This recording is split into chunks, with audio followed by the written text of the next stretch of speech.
Hello, welcome to Quilting with Lori. Today I want to share with you how to use up your scraps and you do some foundation piecing, either using some type of a fabric or paper.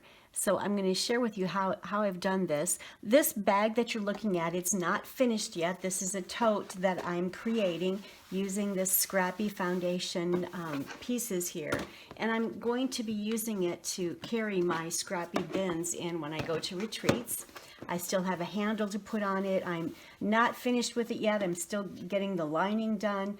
And I will get a pattern for this ready, and within another week to a week and a half, I should have that done. Next week, I will be gone all week for out of town, but just wanted to be sure to let you know how you can scrap up your stash using your scrap fabrics and foundation piecing. So let me show you this. So for this tote that I've made, I actually used some used dryer sheets. I save my dryer sheets. Some people don't use dryer sheets, so if you don't like to use dryer sheets at all for your family, then you can certainly use paper. I like to save our outdated catalogs. This is an old Uline catalog from a couple years ago, and this works beautifully too. So just rip out sheets of the paper and you can do some foundation piecing using that. But I do use dryer sheets in our family, and I am going to use these used dryer sheets in this foundation piecing along with all of my scraps. So I've got a lot of scraps here. There's a big box behind me that I've been pulling from, and that's how I've created all of these. My dryer sheets happen to be long, skinny ones. Your dryer sheets may be a different size. The sheets that you use from your paper or from your catalogs might be a completely different size. It doesn't matter. You can certainly cut the pages in half if you feel they're too big to work with. As you can see with each of these foundation pieces, I started in a corner and I just worked my way at a slant all the way across the rectangle, and that's the easiest way to do this. You could certainly go straight up and down, but I liked it more at an angle. I liked everything to look a little bit wonky. I don't want it all to be matchy-matchy. So let me just share with you the side here so you can see the rest of them. And a lot of these pieces were some of the fall colors. I see that I do have some of the lighter blues in there, but that's how I put this together, and I'm going to show you now exactly how I sewed this. All right, so I have my machine set up just with regular thread. I do happen to have my walking foot on only because I was using it on the bag there. I think I'll just keep the walking foot on for right now. You don't have to. You can certainly just keep your regular foot on the machine. And I'm going to start first of all with my dryer sheet, and it would be the same procedure, same process with paper, and I'll also do one on paper so that you'll see how this is done.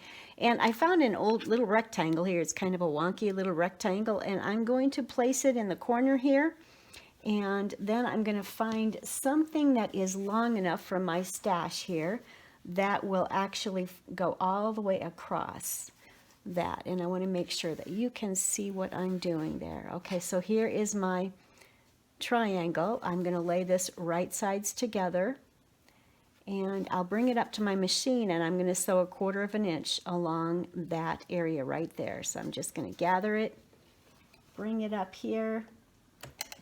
I want to make sure you can see what I'm doing.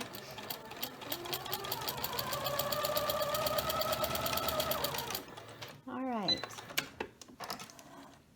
And a lot of this, I'm just going to be pressing with my fingers at the beginning, and I'll take it to the iron when I've got the whole thing done. But I'm just pressing it with my fingernail. You want to make sure that there is not a fold in that. This has to be laying nicely.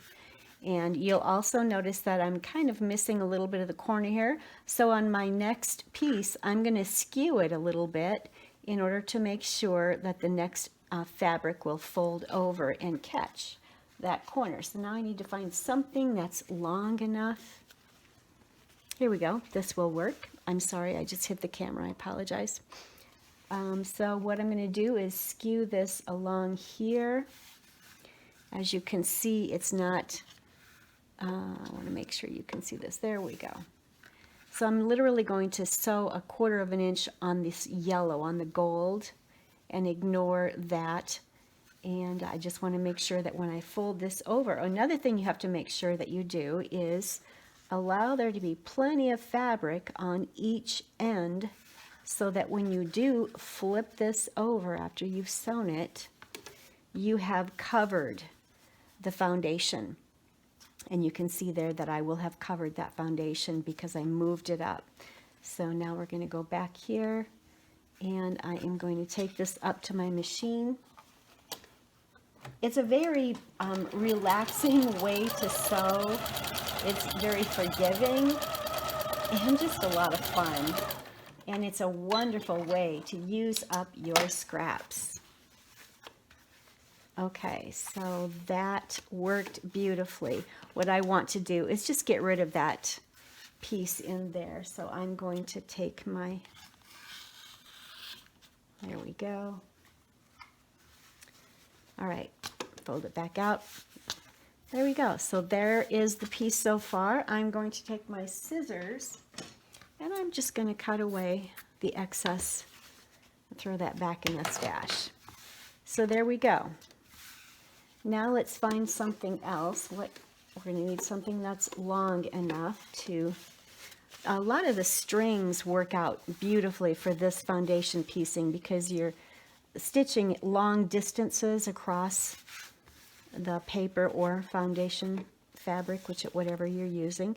That will work great. I'm just testing it to make sure when I flip it over that it will cover the foundation. So I'm going to go take it to the machine, so 1/4 of an inch.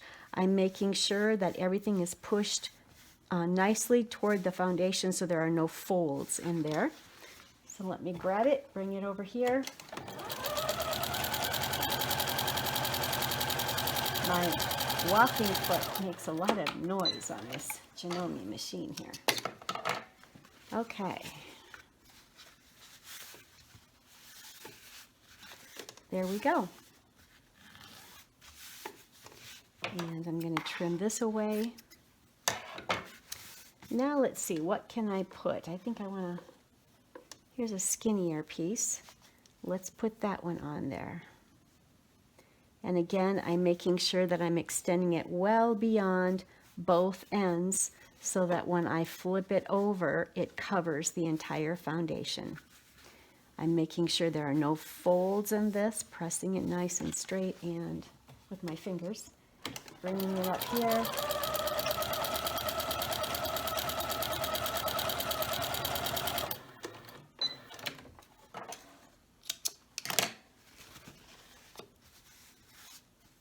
Pressing it open.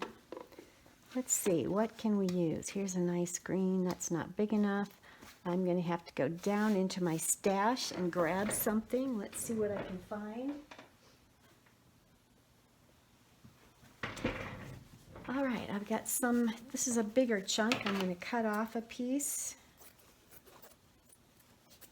There we go. That should be able to finish out my corner.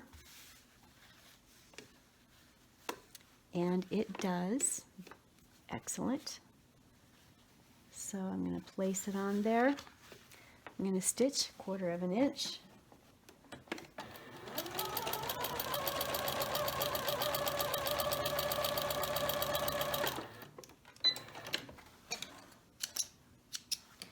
All right, now let's move this out of the way so it's not there. Okay. Press. All right, I'm going to take this to the iron and press it, and then I'm going to bring it back and I am going to trim away all the excess that's around here. And these excess pieces, I can use them again possibly in corners, or if they're too small for that, I can save those and put them in my crumb pile. I've got a bag of crumbs that I am gathering, and in another few weeks I'm going to be teaching you some crumb quilting with your stash as well. All right, so I have taken it to the iron and pressed it, and so now I want to trim it up so that it matches that foundation rectangle underneath. And I do believe my elbow is in your way. Apologize for that. Now I'm going to save this because there are times when I can actually use that. These are a little bit too small. I think I'll add these to my crumb pile. So that goes over here. I'm going to flip it. Here again, this is a nice one I'll be able to use. This one I might be able to use. That one's too small. In fact, it's too small for crumbs, so it is going to be used to stuff a dog pillow. And all of these here will be crumbs or stuffing. That one's a little small there. And the last one here, that's going to be crumbs or stuffing here. So I'm going to pull those over there. Okay, so one is finished. Oh, I didn't cut that very nicely, did I? So that one is ready to go. It's a great way to use up not only your scraps, but your dryer sheets so that they're being used in something constructive. I do press all of my used dryer sheets before I use them. So I have a bunch of them here that I have pressed and they're ready to go. And now I'd like to share with you how you can do the same process using paper. So let me get that out for you. All right, so I've pulled a couple of sheets out of an old catalog and I am going to use these as my foundation, just like I did with the dryer sheets. And I do believe I'm going to cut these in half. They're just a little bit too big as they are. So let me cut them here. So now I've got 4 sheets and I'm just going to use one here to show you how this is done. Again, I'm going to start in the corner here with this oddball triangle. It's not exactly a triangle, but it will work. And then I need to find something that will go across. That's not big enough. Let's see about this. I'm trying to find anything that's different. I guess it's going to look very similar to the one that we have up there. So I'm going to lay this right here, and I do like to test and make sure that I have enough fabric in all directions so that will cover the foundation here. So I'm going to put this back, lay this on here, and I'm going to bring it up to the machine and stitch 1/4 of an inch.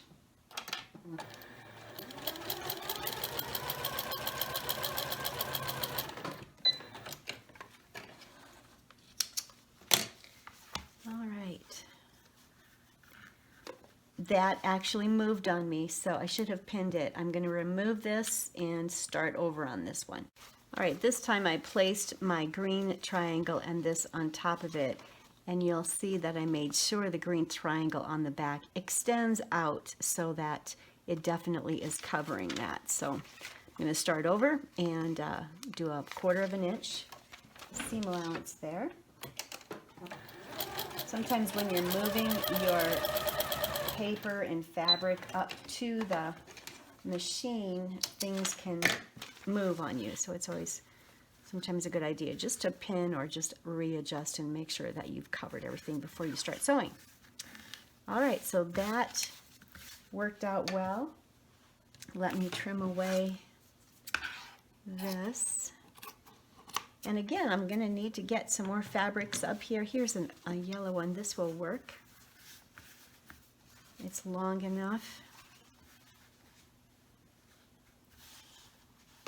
And you'll just continue sewing on the paper just like you did on, just like I did on the dryer sheets. The difference is that with paper, you will want to, after you've trimmed up your entire rectangle so that it matches this, let me show you that. When you, let's say this is all done and you flip it over, you're going to trim it up so that it matches the size that it should be, and I'll make sure that the corner here is missing from the paper, but that won't matter. I'll make sure I trim it so that it's a rectangle. But then with paper, you will want to remove the paper. And so it's important to always use a smaller stitch so the paper comes out easily. The paper, it's I guess you wouldn't have to remove it.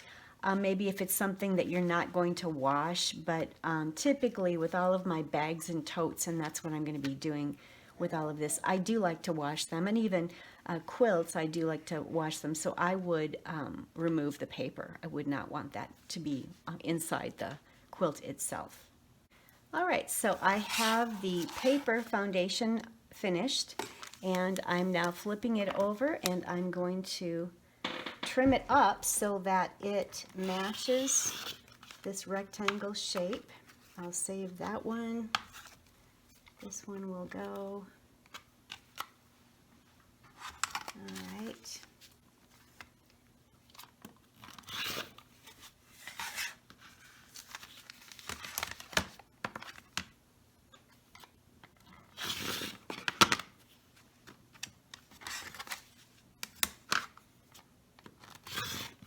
Okay, now what we're going to do is remove the paper. And I suppose if you were to do a bunch of these blocks, you could bring them with you to watch TV or something and just remove all the paper at that time when you're sitting there, you know, watching a show. But you're simply going to just remove it.